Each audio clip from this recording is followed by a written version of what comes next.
Yes. Habari za wakati huu wa Tanzania.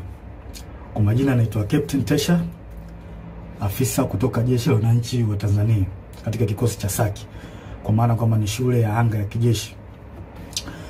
Awali ya yote napenda kumshukuru Mwenyezi Mungu, muumba mbingu na nchi, kwa kunipa uhai na afya mpaka muda huu ambapo nazungumza nanyi wa Tanzania wenzangu. Nikiwa na maumivu makubwa sana moyoni juu ya haya yanaendelea katika nchi yetu. Nimejaribu kutafakari sana mpaka muda mwingine kufikia kumshirikisha Mungu kwamba nikiwa naiona hatari kubwa sana ambayo ipo mbele yetu kama taifa.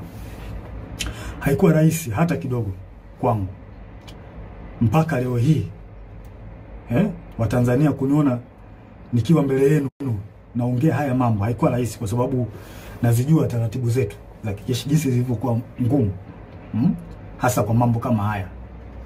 Haikuwa rahisi hata kidogo kutafakari mpaka kuamua kufanya hiki.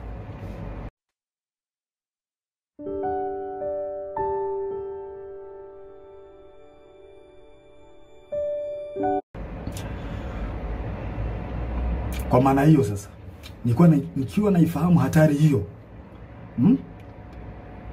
iliyopo mbele yangu juu ya hichi ninachokifanya kwenye utaratibu wetu, desturi zetu, pia katika mambo mengine, sitojali hizo hatari kwa namna yoyote. Sitomuogopa mtu yoyote, ila heshima kwa wakuu wangu itabaki pale pale. Hivyo basi nimeweza kuandika barua kwenda kwa wakuu wangu wa kazi, kwa maana kwamba CDF na wengine, kuwaeleza kwamba siridhishwi kabisa kwa yanayoendelea nchini na naiona hatari kubwa sana katika taifa letu. Hivyo basi ni vema kama jeshi kuchukua hatua haraka sana kabla hatujachelewa, kwa kuwa imani pekee iliyobaki kwa Watanzania ni jeshi lao. Japo muda mwingine wanasiasa wanajaribu kuliingiza jeshi letu kwenye mambo ya siasa,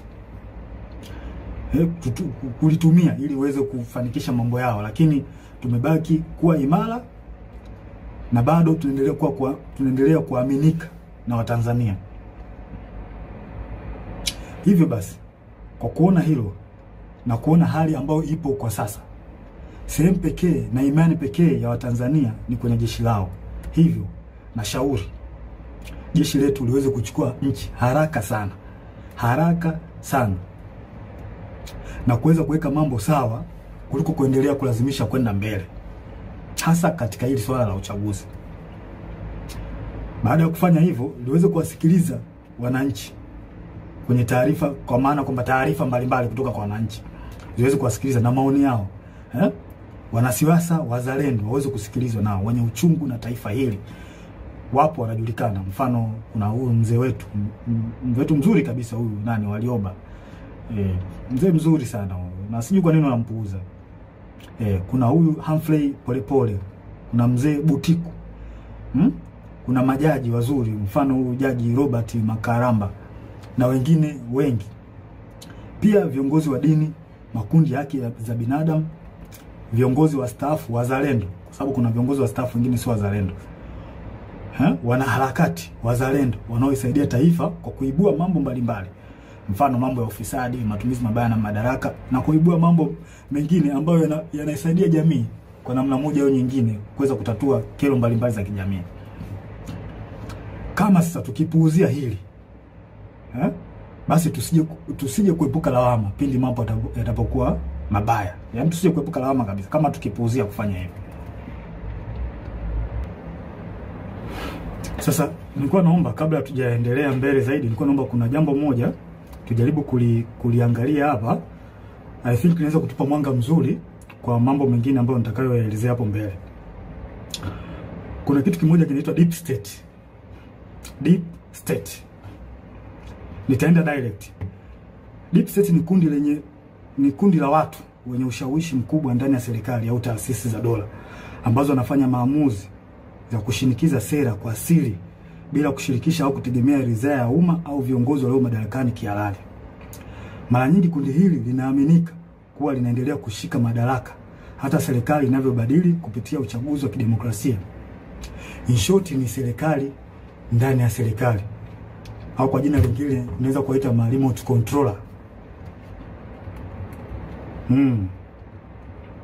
Ni serikali ambayo inafanya kazi nyuma ya pazia, na mara nyingi wanatumia ushawishi wa taasisi kama zifuatazo: jeshi, idara ya usalama, polisi, mahakama, wakurugenzi, ma-CEO wa mabenki na taasisi za fedha,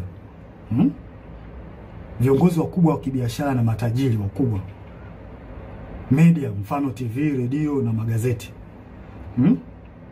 wasanii na watu mashuhuri, na muda mwingine wanaweza kutumika bila hata wao wenyewe kujijua kama wanatumika na hao deep state. Sifa kuu za deep state hapa nitazielezea, zipo 4. Ya kwanza, hufanya kazi kwa siri au covert operation, na wanafanya kazi hivyo ili wasiweze kugundulika, kwa sababu wakigundulika inaweza kidogo ikawapa shida. Namba 2, hawajibiki moja kwa moja kwa wananchi. Mara nyingi wanawatumia wanasiasa ambao wako upande wao. Kuna wanasiasa ambao wapo upande wa deep state, kwa hao ndio wanatumika moja kwa moja kufanya mambo yao serikalini.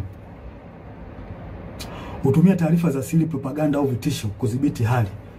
Pindi mambo yao yanapoanza kujulikana na wananchi, mara nyingi wanatumia vitisho kwa kutumia vyombo vya ulinzi na usalama, au wanaweza kutumia media na baadhi ya watu. Nashangaa tu influencer from nowhere, mtu anaanza kumtukana mwenzake bila sababu.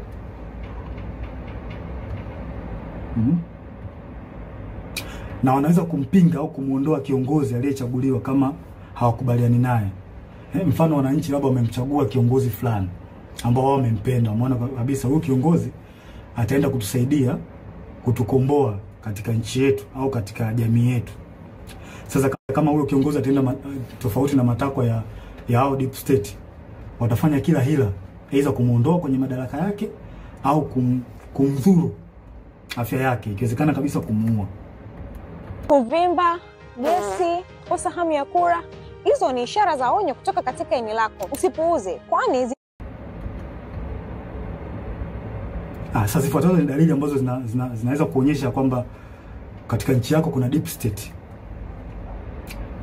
Namba 1, maamuzi makubwa yanafanyika nyuma ya pazia. Sera muhimu zinapangwa na watu wachache wasiochaguliwa na umma, ambazo hazina maslahi kwa umma na mara nyingi zinakuwa zinawakandamiza wananchi. Namba 2, idara za usalama zinakuwa na nguvu zaidi ya kawaida. Vyombo vya ujasusi, mfano polisi, usalama, vinaonekana kutenda mambo kinyume na sheria au kibali kutoka serikalini au bunge, kwa sababu muda mwingine wanapokea amri kutoka huko kwenye deep state. Namba 3, ukosefu wa uwajibikaji. Unaweza kukuta kuna hali ya rushwa au kuna rushwa ambayo imefanyika katika taasisi fulani, na unashangaa tu from nowhere watu hawachukuliwi hatua, wanaekeana kinga. Na inaonekana kabisa watu wamefanya hizo hujuma za rushwa. Hakuna uwajibikaji, unaachwa. Namba 4, kampeni za habari na propaganda. Hutumia media, mfano magazeti, TV, radio na mitandao kwa ajili ya kutengeneza propaganda pindi unapoona taarifa zao au siri zao zinajulikana. Hutengeneza namna ya kuweza kuficha huo ukweli.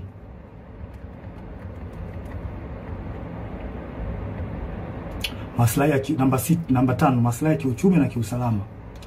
Watu wachache sana, mfano wafanyabiashara wakubwa, familia za kitajiri na taasisi za fedha, wanashirikiana moja kwa moja na maafisa wa usalama au jeshi. Yaani wanakuwa kitu kimoja, wanatengeneza bondi. Na pia mikopo au tenda au mikataba ya kitaifa ambayo ina faida, wanapeana wao kwa wao. Wanapeana maslahi wenyewe kwa wenyewe. Si watu wazuri hao. Namba 6, kukandamizwa kwa wakosoaji au whistleblowers. Wapiga filimbi au waandishi wa habari za kichunguzi mara nyingi wanakandamizwa, ikiwezekana kuuliwa au kudhuriwa pindi wanapotoa habari zao, pindi wanapofichuliwa.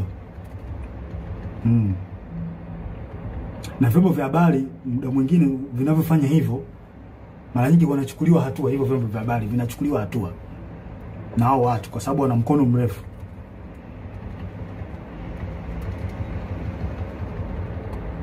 sio watu wazuri hao.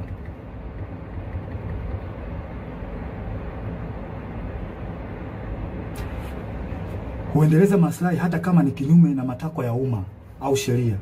Wananchi hata mkipiga kelele vipi kuhusu hali mbaya au matatizo ya nchi, wao hawajali. Yaani wanafanya mambo kwa maslahi yao, hawajali wananchi hao watu.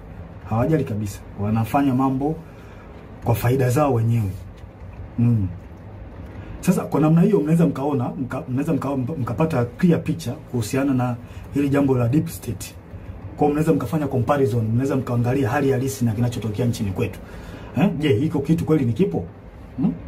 Kwa mimi ninavyoona na kwa ajili na kwa namna ambavyo nchi yetu inavyoendelea, hii jambo lipo. Lipo kabisa bila hata kuficha. Hakuna kuficha hapa. Hili jambo lipo na linaongozwa na CCM mtandao, wanajiita mtandao hapa. Wapo chini ya Kikwete, Rostam Azizi, wakina marehemu Bernard Membe, Mungu lazima roho yake mahali pema peponi. Hawa watu ndio wanasababisha Tanzania isiendelee, wanarudisha nyuma nchi yetu.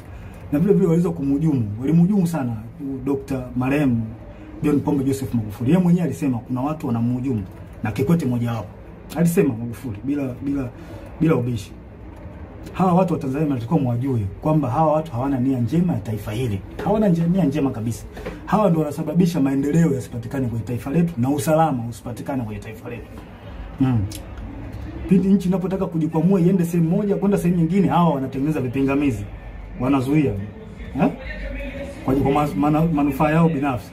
Ikitokea mikataba ambayo ina manufaa kwa nchi, wao wanaingilia kati, wanaichukua wao na wanajinufaisha wao. Wananchi msitegemea kuendelea hapo. Mtapata shida. Nashangaa tu changamoto haziishi hospitalini, dawa za wagonjwa. Hivi kweli nchi yetu mpaka ilipofikia mpaka leo hii tunahangaika na dawa za wagonjwa kweli? Hii haileti picha nzuri kwa kweli. Yaani baada ya kwenda mbele kama taifa tunarudi nyuma. Na hawa watu sio kuwavumilia. Kikwete sio mtu wa kumvumilia kabisa. Na tusione haya kueleza ukweli. Tusione haya kueleza ukweli katika jambo hili. Hawa watu sio wazuri. Na kwa mujibu wa Humphrey Polepole aliweza kuelezea vizuri hili jambo. Kwamba hawa watu walikuwepo tangu kipindi cha Mwalimu Nyerere. Na waliweza kutaka kujaribu kurubuni uchaguzi wa mwaka 1995. Walitaka waingie wao kwenye huo uchaguzi. Unaweza mkaona sasa namna hawa watu waliokopo ni watu hatari. Hawa watu hawakubaliki, na tusikubali kama taifa. Tusikubali kwa ruhusu hao, kwa sababu hawa watu wakiendelea kuwepo, wakiendelea kushika hizi nyazi, tusitegemee kupata maendeleo. Tusitegemee kabisa. Na tuambiane ukweli wa Tanzania. Na ukweli siku zote tukiambiana ukweli unaponya taifa. Kwa kila mtu akikaa kimya, kuogopa sijui haitosaidia. Tutazidi kurudi nyuma. Hata mfanye kazi vipi my friend, mtaletewa makodi ya ajabu, mtaletewa hiki, hata faida yenyewe kwenye biashara yako hutaiona. Na ndivyo kinachoendelea hata sasa hivi. Mnajionea wenyewe. Kwa hiyo hawa watu CCM, hawa mtandao sio watu wazuri. Sio watu wazuri kabisa. Wadhibitiwe. Wanalihujumu taifa. Kabisa. Wanalihujumu taifa hawa watu. Wachukuliwe hatua kali. Wadhibitiwe kabisa. Na muda mwingine wanajaribu kutafuta zile sehemu ambazo zina nguvu. Mfano kama jeshi letu. Jeshi letu still bado lipo imara sana. Lipo imara sana.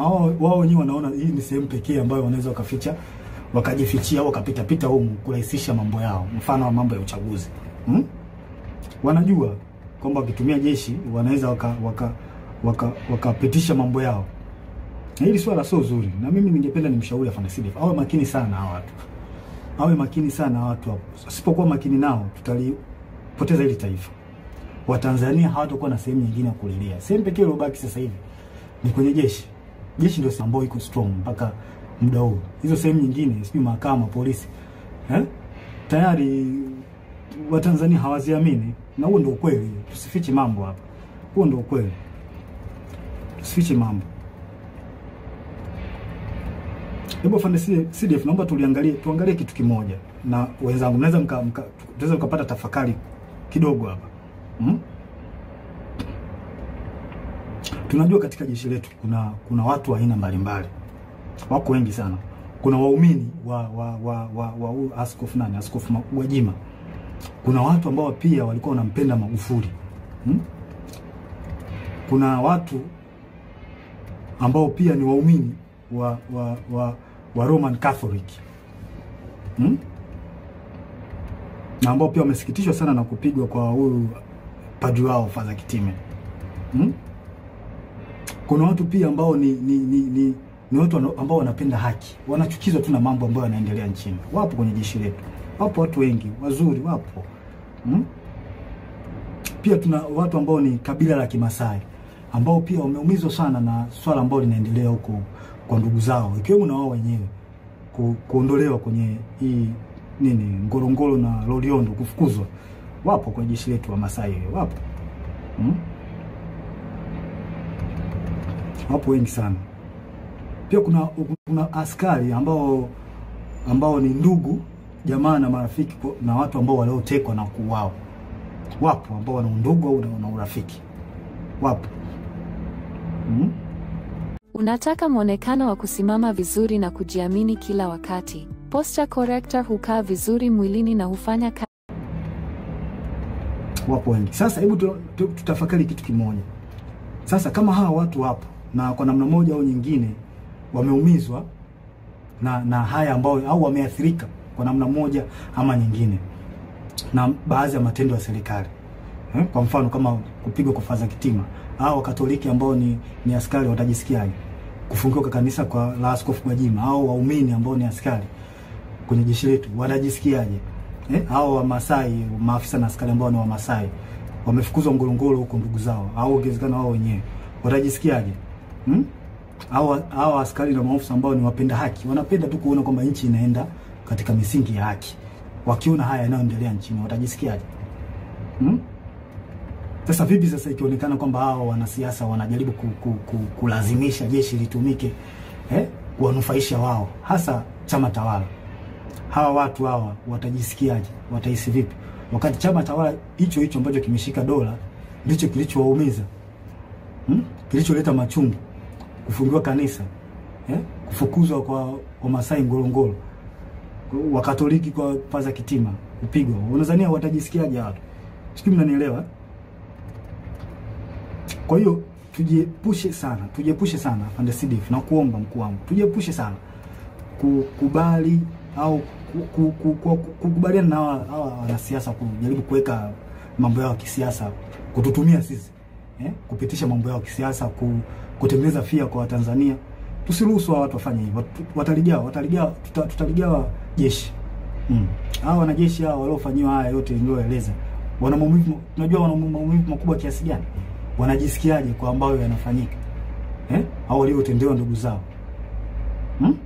maaskofu zao, wanajisikiaje? Tunajua wanawaza nini kwenye akili zao? Je, vipi sasa wakihisi kwamba hao wanasiasa wanataka kulitumia jeshi lao, watajisikiaje? Si wataona kama jeshi nao limewatenga, liko upande wa watu ambao sio watu wazuri? Hii ni hatari sana kwa taifa. Tusikubaliane hata mara moja. Na mimi binafsi sikubaliani nayo. Sikubali jeshi kuhusishwa na mambo ya siasa, kwa sababu ni hatari. Ni hatari kwa taifa. Tuambiane ukweli. Yaani ukweli utatusaidia sana. Na haya mambo hata alishasema baba wa taifa Mzee Warioba, alishakataza sana. Tusirihusishe jeshi kwenye mambo ya siasa. Tutaharibu nchi. Tutaleta mgawanyo mkubwa sana. Tutaleta mambo. Kuna maaskari na maofisa ambao wanapendezwa sana na the way huyu mwenyekiti wa Chadema Tundu Lissu anavyofanya hizo siasa zake, wanapendezwa nao. Huwezi kumlazimisha mtu, hivyo kitu kipo moyoni mwake. Sasa vipi sasa wakiona kwamba jeshi linahusishwa na wanasiasa wanalitumia kwenye mambo ya watu watawala ambao wamemzuru au wanaendelea kumshikilia vibaya huyo wao Tundu Lissu, watajisikiaje? Tunatengeneza bomu ambalo linaweza kuja kutulipukia baadaye tukashindwa kulidhibiti. Tujiepushe sana na haya mambo. Sio mambo mazuri. Sio mambo mazuri kabisa. Yanahatarisha taifa letu kwa kweli. Tusiweze kuyavumilia kabisa. Tuwe wazi kuyaongea. Sasa huu ni ushauri wangu kwangu. Kwanza tusidanganye kwamba wananchi hawajui kinachoendelea. Hilo swali inabidi tulitoe kabisa akilini mwetu, kwamba wananchi hawajui wananchi wanajua vizuri kinachoendelea. Tusijidanganye kwa hili. Kwanza nashauri kitu cha kwanza, jeshi lichukue nchi na kufanya mambo yafuatayo. Jeshi lichukue nchi na kufanya mambo yafuatayo. Tuzuie uchaguzi. Fandeside na kushauri zuia uchaguzi. Huu uchaguzi una mtego mkubwa sana. Umekiuka sheria, katiba ya nchi. Na sisi pekee upande wetu ndio tunaweza kuzuia. Neki hawawezi kwa sababu nao wanatufaika katika hili. Kwa mkuu wangu na kushauri usiingie kwenye mtego wa kuruhusu huu uchaguzi kufanyika. Na kama tukiruhusu tutakuwa tumekosea sana wa Tanzania. Huu uchaguzi una makashfa mengi, kashfa za rushwa, babaishaji kwenye kila sehemu, babaishaji. Sheria zinavunjwa. Hivi tujiulize, unaingia kwenye uchaguzi taifa likiwa limegawanyika? Hivi hatuoni haya mambo, hatuoni au tumeziba masikio yetu kwamba taifa limegawanyika? Mkuu, tusiruhusu taifa limegawanyika. Hili swala halina kificho, linaelezeka na linaonekana. Viongozi wa dini wameshauri, mzee wa Rioba, mzee Butiku, wameshauri sana juu ya haya mambo. Lakini watawala wameendelea kuwa na viburi, hawataki kuwasikiliza. Japo hawa wanashauri vitu vya msingi, hawataki kuwasikiliza. Maana yake nini? Kipi kinafichwa mpaka kulazimisha uchaguzi? Kipi kipo Ikulu ambacho kinalazimisha uchaguzi kufanyika? Mnaficha makosa yenu, hamtaki makosa yenu watu wengine wakichukua nchi makosa yenu yasijulikane. Kwa hili hamtoki. Hivi tunaingiaje kwenye uchaguzi tukiwa na kashfa kubwa nzito, wizi wa kula? Na kwa nini kauli nzito kama Mheshimiwa Polepole, ambapo NIDA amesema kwamba NIDA na NEC na sisi zimeunganishwa pamoja mfumo? Hii kauli haiwezi kupuuziwa. Hatuwezi kuacha ipite hivi hivi hata kidogo. Uchaguzi usimamishwe ili swala lichunguzwe. Na pia inanipa mashaka na nashangaa tangu hii kauli tolewe, sijui kama kuna hatua zozote zilizochukuliwa mpaka sasa hivi. Sijui. Na hii inanipa mashaka. Na juzi kati hapa nilikuwa kijijini, kwa kwenye kijiji fulani. Kamwona kijana anapita amevaa nguo CCM, ameshika simu na karatasi ya majina. Nikamwita, nikamwambia hebu nione hiyo karatasi yako hiyo na majina. Kuangalia nikaona namba, sijui namba za NIDA, sijui majina, sehemu, mwaka wa kuzaliwa. Nikamchunguza, nikaangalia na kwenye smartphone yake nikaona mfumo kwamba anaweka jina pale. Anachagua sio amezaliwa mwaka gani, anaweka. Kile kitu kilinipa mashaka sana. Kimenipa mashaka. Na imani hata baadhi ya Watanzania mtakuwa mmeliona hili. Hivi vitu mtakuwa mmekiona. Sasa mimi nimejishuhudia kwa macho yangu. Sasa hii sio haileti picha nzuri na ni hatari katika taifa. Hatuwezi kupuuzia. Hatuwezi kuacha mambo yaende hivi hivi. Haiwezekani.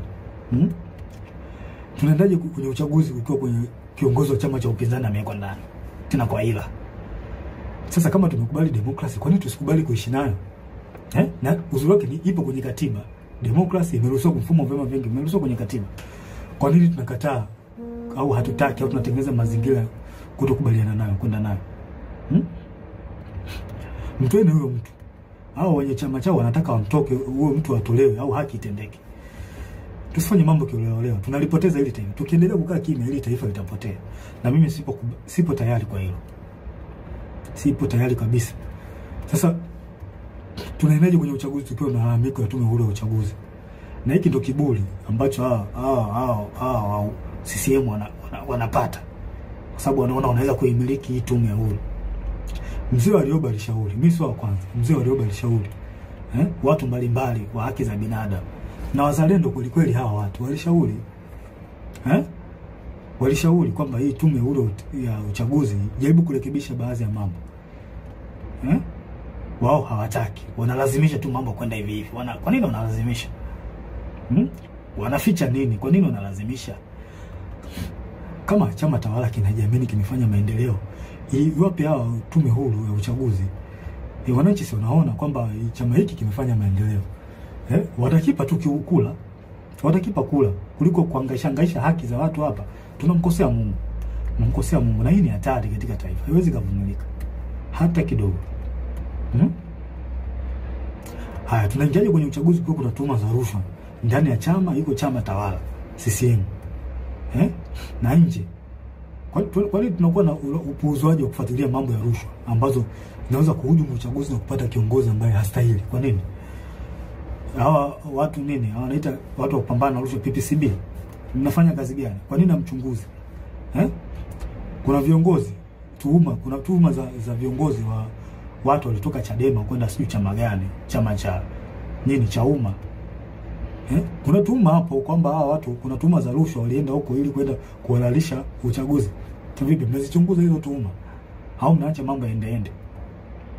Mkiacha mambo yaende, mnaharibu taifa. Nawaambia mnaharibu taifa. Hili taifa mnaliharibu mkiacha mambo, msipotimiza majukumu yenu. Mnaliharibu taifa na hili alikubaliki. Na sijui mnalipeleka wapi hili taifa. Hili swala lichunguzwe. Hizi tuhuma haziwezi kaachwa zipite hivi hivi tu. Alafu mnalazimisha uchaguzi ufanyike. Hakuna uchaguzi hapa mpaka hizi tuhuma zichunguzwe, ujulikane ukweli. Yaani from nowhere Chauma, watu ambao walikuwa wana nini? Wanalisha nini? Wanalisha ubwabwa. Eti ghafla ndio kimekuwa chama kikuu cha upinzani. Hiyo ikubaliki na ingia kilini. Hakuna uchaguzi wa namna hiyo. Mungu hajabariki hilo. Na Mungu kama angekuwa amebariki hivi vitu vingeenda tu vizuri. Sasa mnaenda kumpata kiongozi ambaye hata Mungu mwenyewe hajakubaliana naye. Hii ni hatari kwa taifa kubariki hata kidogo. If you want to clear your phone storage without spending any money, use the Cleanup app. With just one tap, it finds and deletes all. Sasa tunaingiaje kwenye uchaguzi kwa kuna uonevu zaidi wa chama cha upinzani?